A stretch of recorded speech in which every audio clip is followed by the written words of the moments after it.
tends to minus infinity, when x tends to minus infinity, when x tends to minus infinity. Option number C তে বলা আছে a যদি less than 0 হয় and y of x is bounded on r plus, is bounded on r plus. আর option number D তে আছে none of the above, মানে none, কোনোটিই নয়। এটা সলিউশন কি করে করব? তো সলিউশন যেভাবে করে, এটা first order first degree differential equation. এটার আগে ফার্স্ট অফ অল আমাদের ইন্টিগ্রেটিং ফ্যাক্টর বের করতে হবে। ইন্টিগ্রেটিং ফ্যাক্টর বের করার জন্য আমরা e to the power integration যেটা হয় এখানে যেটা থাকে মাইনাস এ এখানে y আছে, তাহলে dx, এরকম ভাবে একটা ইন্টিগ্রেশন পাবো আমরা। তাহলে এখান থেকে ইন্টিগ্রেশন করলে মাইনাস এক্স হবে এটার ইন্টিগ্রেটিং ফ্যাক্টর হবে এটা। তাহলে এটা সলিউশনটা কি হবে? সলিউশনটা হবে হচ্ছে y into I F is equal to integration Q of x into I F dx plus C. Y I F এর মান এখানে পেয়েছি আমরা e to the power minus a x, এটা বসিয়ে দিলাম। কিউ অফ এক্স এর মান e to the power a x, I F এর মান e to the power minus a x, আর একটা dx plus C. Y e to the power minus a x is equal two, এটা কেটে যাবে, তাহলে ডিএক্স থাকবে, ডিএক্স এর ইন্টিগ্রেশন এক্স প্লাস সি। তাহলে এটা পেলাম আমরা। এবার এখান থেকে ওয়াই এর মান যদি বের করি, তাহলে ওয়াই এর মান আসবে হচ্ছে সেটা হচ্ছে x by e to the power minus x plus C by e to the power minus x. তাহলে এখান থেকে আমরা বলতে পারবো এক্স ই টু দি পাওয়ার মাইনাসটা উপরে গেলে কি হয়ে যাবে, plus E to the power minus x. এটা কার ভ্যালু পেলাম? এটা ওয়াই এর ভ্যালু পেলাম। তাহলে ওয়াই এর ভ্যালু যখনই পেয়ে গেলাম, তাহলে আমাদের এবার ওই কন্ডিশনটা ইউজ করতে হবে। কন্ডিশন কি ছিল? কন্ডিশনটা ছিল এরকম যে ওয়াই অফ জিরো, মানে এক্স এর মান 0 হলে ওয়াই এর মান 0 হবে। তাহলে এর মধ্যে কোনটা ট্রু হবে সেটা আমাদের দেখতে হবে। তাহলে দেখো যেটা দেওয়া আছে, at x is equal to 0 then y is equal to 0, তাহলে এখান থেকে আমরা c এর মান বের করে নিতে পারবো। তাহলে 0 is equal to 0 plus c by বলতে পারো ই টু দি পাওয়ার 0 মাইনাস 0 বা প্লাস 0। তার মানে এখান থেকে আমরা বলতে পারবো c সমান সমান কত হবে? c সমান সমান আমরা ভ্যালু পাবো হচ্ছে 0। c এর ভ্যালু কত পাবো আমরা এখান থেকে? 0 at the point x is equal to 0, c is equal to 0। তাহলে ওভারঅল আমাদের মেন ইকুয়েশনটা কি আসবে? আমাদের মেন ইকুয়েশনটা আসবে এরকম। তাহলে আমরা এখান থেকে y is equal to যে ইকুয়েশনটা পাবো সেটা হচ্ছে x E to the power x। এবার আমরা লিমিট অ্যাপ্লাই করব। অপশন এ তে কি বলেছিল? অপশন এ তে বলেছিল a গ্রেটার দেন 1। তাহলে limit x tends to infinity, y এর মান কত হবে? y বলতে এখানে x E to the power x, x এর জায়গায় যদি ইনফিনিটি বসাই তাহলে এটা ওভারঅল ইনফিনিটি আসবে। অপশন নাম্বার বি তে কি বলেছিল? যদি a লেস দেন 0 হয় তাহলে limit x tends two minus infinity, x A two the power x, এটার মান কত আসবে? এটার মানও প্রায় 0, মানে মাইনাস ইনফিনিটি আসবে এটার মান কত আসবে? Minus infinity. Option number C তে বলেছিল যে a যদি লেস দেন 0 হয় limit x tends to infinity x by e to the power x, এটার মান কত আসবে? তাহলে এটা যদি আমরা লপিটাল ইউজ করি, 0/0 ফর্ম তো আসছে না এটা,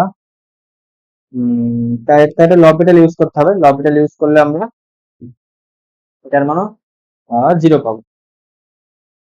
তাহলে অপশন গুলোতে যেগুলো আনবাউন্ডেড হয়, option number A B C তিনটেই কারেক্ট হবে। let y be the general solution of the differential equation dy dx plus 2xy, dy dx plus 2xy is equal to e to the power minus x square। এর একটা general solution আছে, সেই general সলিউশনটা হচ্ছে y of x যদি হয়, then which of the following is true, is অথবা are true। তাহলে অপশন এ তে আছে y of x is bounded on r. Option B তে বলা আছে y of x is bounded on r positive. Y of x is bounded on r. Y of x is tends to 0 1 x tends to infinity as x tends to infinity. তারপরটা হচ্ছে y of x is tends to infinity when x tends to minus infinity. এই অপশনগুলোর মধ্যে কোনটা সঠিক হবে? তাহলে first of all আমাদের যেটা কাজ হবে সেটা হচ্ছে এখান থেকে সেটা হলো e to the power x square, তাই তো? এটা ইন্টিগ্রেশন হয় e to the power x square. এবার এটা সলিউশনটা কি হবে? এটার সলিউশনটা হবে এরকম if into y is equal to integration of q of x I of a dx plus c। তাহলে I of f পেয়েছি আমরা e to the power x square, আর y হচ্ছে কত? y যেটা আমরা আছে দেওয়া সেটা হচ্ছে y থাকবে এখানে। তারপর এখান থেকে q of x কত আছে? e to the power minus x square আর e to the power plus x square. আর f এর মান এটা dx প্লাস c, এটা কেটে যাবে, এটা কেটে গিয়ে dx থাকবে, তাহলে x প্লাস c থাকবে এটা। তাহলে e to the power x square into y। তাহলে এখান থেকে আমরা y ইজ ইকুয়াল টু যেটা পাবো সেটা হচ্ছে x by e to the power x square plus c by e to the power x square. মানে ওভারঅল এটা আমরা যেটা পাবো x e to the power minus x square plus c by e to the power x square. এটা কার value পেলাম? এটা পেলাম y এর ভ্যালু, মানে y ফাংশনের ভ্যালু পেলাম। এবার যেটা বলেছে আমাদের ফার্স্ট অপশনে, অপশন এ তে y of x is bounded on r positive। এবার বাউন্ডেড হবে কিনা সেটা আমাদের চেক করতে হবে। আচ্ছা,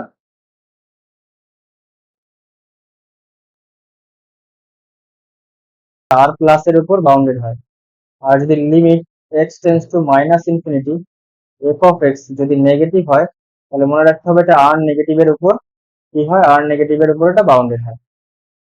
আচ্ছা, আর তার জন্য তার আগে আমরা এটাকে বের করে নিই যে লিমিট x টেন্ডস টু যদি 0 হয় না ইনফিনিটি হয় তাহলে f of x কি হবে? f of x হচ্ছে এটা x to the power minus x square plus c by e to the power x square. যদি আমরা x এর জায়গায় ইনফিনিটি বসিয়ে দিই তাহলে এটা ইনফিনিটি হবে প্লাস 0 হবে, মানে এটা ইনফিনিটি ফেরত আসবে।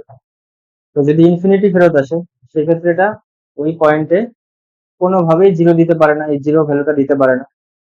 ইনফিনিটি বা ইনফিনিটি ফর্ম আসার জন্য বা নট ডিফাইন্ড ফর্ম আসার জন্য এটাকে আমরা কোন ফর্মে নিয়ে যাব? এটাকে আমরা লপিটাল ইউজ করব।